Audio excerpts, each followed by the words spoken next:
మీ అందరు గమనించాలా, ఆనాడు అన్న నందమూరి తారక రామారావు గారు బడుగు బలహీన వర్గాల కోసం అయితేనేమి, ప్రతి ఒక్క తెలుగు తమ్ముళ్ళ ఆత్మ గౌరవం కోసం అయితేనేమి ఆ రోజు ముందడుగులు వేశారు. మరి ఈనాడు మన చంద్రన్న గారు మన రాష్ట్ర భవిష్యత్తు బాగుండాలని చెప్పి, అదేవిధంగా మన భావితరాలు అంటే మన పిల్లల భవిష్యత్తు కూడా బాగుండాలని చెప్పి, ఈ రాష్ట్రం ముందుకెళ్ళాలంటే ఖచ్చితంగా మనం మళ్ళా పవర్లోకి వస్తేనే బాగుంటుందని చెప్పి చూసాం. మనము గత 5 ఏళ్ళ అరాచకాలు చూసాము. అవన్నీ చూశాక మాత్రం ఖచ్చితంగా తెలుగుదేశం పార్టీ మళ్ళా ప్రభుత్వంలోకి వస్తే తప్ప మారదని చెప్పి, మన భవిష్యత్తు బాగుండదని చెప్పి ప్రతి ఒక్కరూ గత 5 ఏళ్ళు కష్టపడి ఈరోజు పార్టీని నిలబెట్టారు.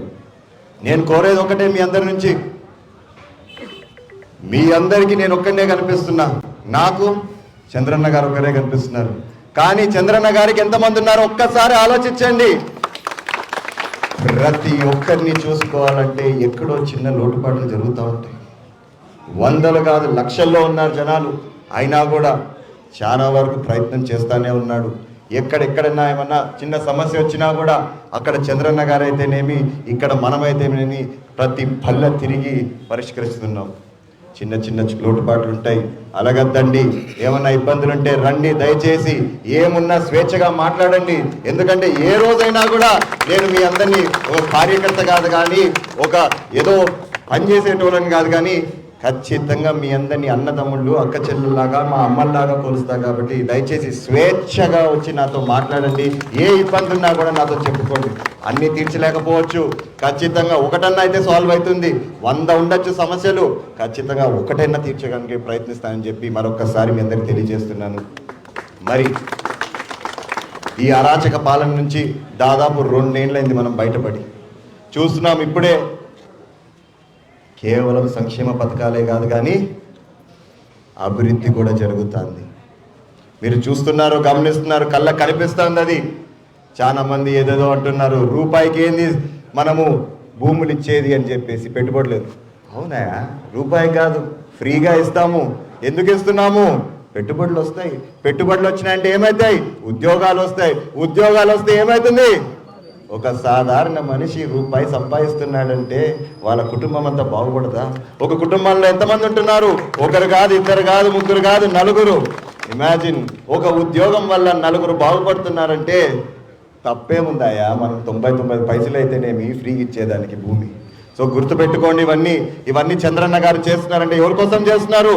మన బాగు కోసం చేస్తున్నారని చెప్పి మరొకసారి మీ అందరికి తెలియజేస్తున్నాను నేను. అదేవిధంగా మీరు గమనించాలా, మన తాడిపత్రి ఈరోజు ఈ విధంగా ఉందంటే ఎవరి వల్ల సాధ్యమైంది? ఆ రోజు కానీ మన పెద్దలు జేసీ దివాకర్ రెడ్డి గారిని ఆలోచించకపోతే, ఆ రోజు కానీ మన కాలువలు అయితేనేమి, మన రోడ్లు అయితేనేమి ఎక్కడన్నా ఉన్నాయా? పల్లెలన్నీ అభివృద్ధి చెందినాయంటే కేవలం పెద్ద ఆయన జేసీ దివాకర్ రెడ్డి గారు కదా. ఆ రోజు ముందు చూపుతో కాలువలు కట్టాడు. అందుకు ఈరోజు నా హయాంలో నీళ్ళు ఇప్పించగలనా? అదే ఆ రోజు ఆయన కట్టకపోతే ఏమైంది? అదేవిధంగా మీరు మున్సిపాలిటీ చూడండి. ఈరోజు మున్సిపాలిటీ నంబర్ 1 మున్సిపాలిటీ అంటే ఏమి ఊరికే వచ్చిందా? మన పెద్దలు జేసీ ప్రభాకర్ రెడ్డి గారు కృషి చేస్తే కదా ఈరోజు మున్సిపాలిటీ నంబర్ 1 మున్సిపాలిటీగా వచ్చింది. ఏమయ్యా మీకు యాడన్నా చూపిండా? ఎక్కడన్నా సెంట్రలైజ్ ఆఫీస్ ఎక్కడన్నా ఉందా చెప్పండి? ఏసీ సెంట్రల్ ఆఫీస్ కౌన్సిలర్లు కూర్చోవడానికి, అధికారులు కూర్చోవడానికి, పనులు జరుపుకోవడానికి ఎక్కడన్నా ఉందా? ఒక్కసారి ఆలోచించండి. ఈరోజు మన రోడ్లు అయితేనేమి, అండర్ గ్రౌండ్ డ్రైనేజ్ అంత దూరం ఎందుకు? ఒకానొకప్పుడు అది మనకి రాజధాని కర్నూలు ఉందా? కర్నూలులో అండర్ గ్రౌండ్ డ్రైనేజ్ సిస్టమ్ ఈ రోజుకి అండర్ గ్రౌండ్ డ్రైనేజ్ సిస్టమ్ లేదు. ఈ రోజు ఇక్కడ అండర్ గ్రౌండ్ డ్రైనేజ్ సిస్టమ్ ఉందంటే కేవలం ప్రభాకర్ రెడ్డి గారు ముందు చూపుతూ ఆ రోజు ఇప్పుడైతే మనకి అండర్ గ్రౌండ్ డ్రైనేజ్ సిస్టమ్ తయారు చేశాడో. మరి ఏమైంది గత 5 ఏళ్ళు? ఏమైంది గత 5 ఏళ్ళు? అందుకే నేను మరొకసారి చెప్తున్నా మీ అందరికీ, మీరందరూ వీక్ అయ్యారంటే నేను వీక్ అవుతా. నేను వీక్ అయ్యానంటే ఏమవుతుంది? అక్కడ చంద్రన్న గారు వీక్ అవుతారు.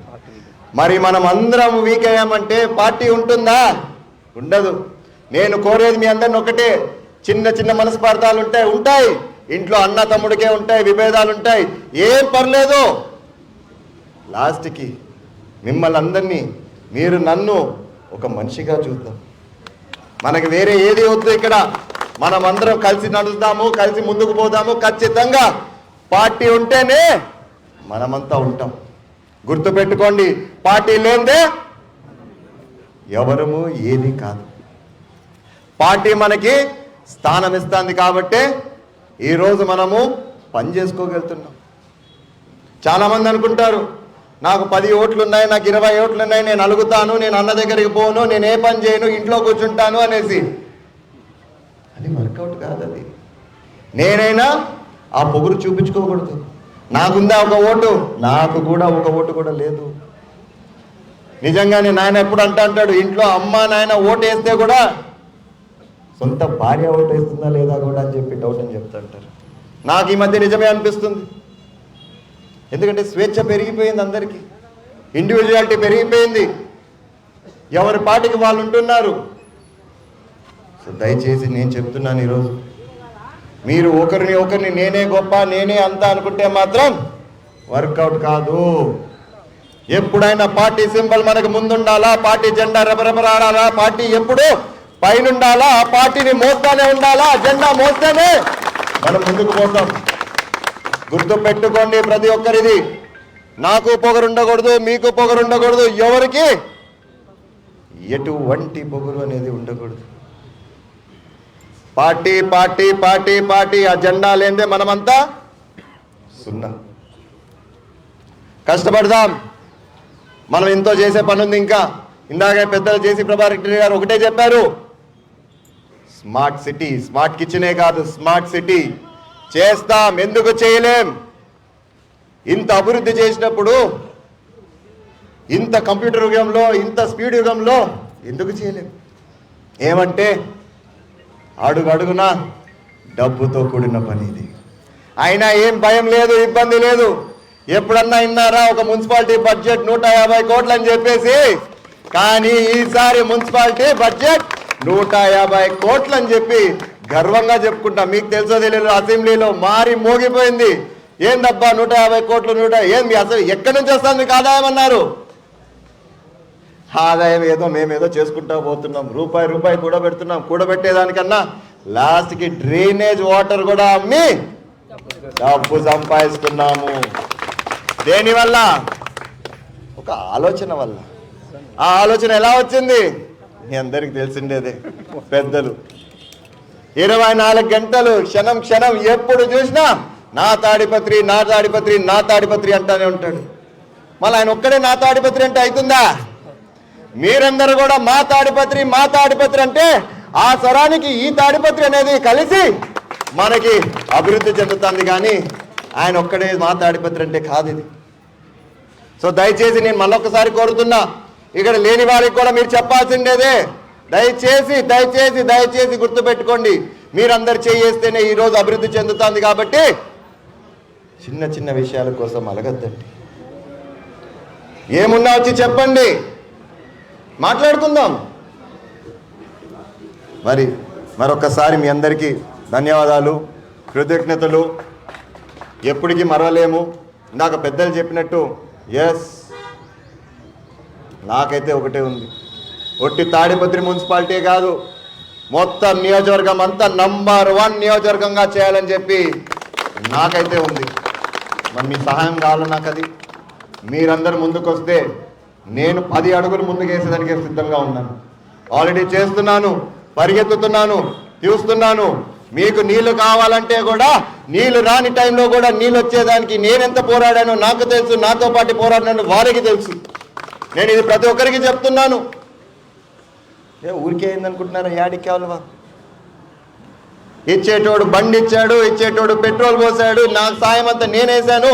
ప్రతి ఒక్క రైతు ట్రాక్టర్ ఇస్తే ఈరోజు యాడికి కాలువ ఒకటే కాదు, యాడికి నుంచి వడుగురు ఒకటే కాదు, వడుగురు నుంచి యాడికి, యాడికి నుంచి మళ్ళీ ఇటు సైడ్ పప్పూరు, అన్ని కాలువలకి నీళ్ళు ఇచ్చే విధంగా అయింది ఈరోజు.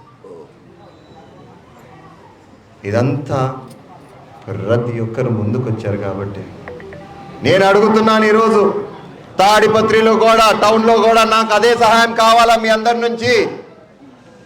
మీ అందరు చేస్తారని నమ్మకం ఉంది.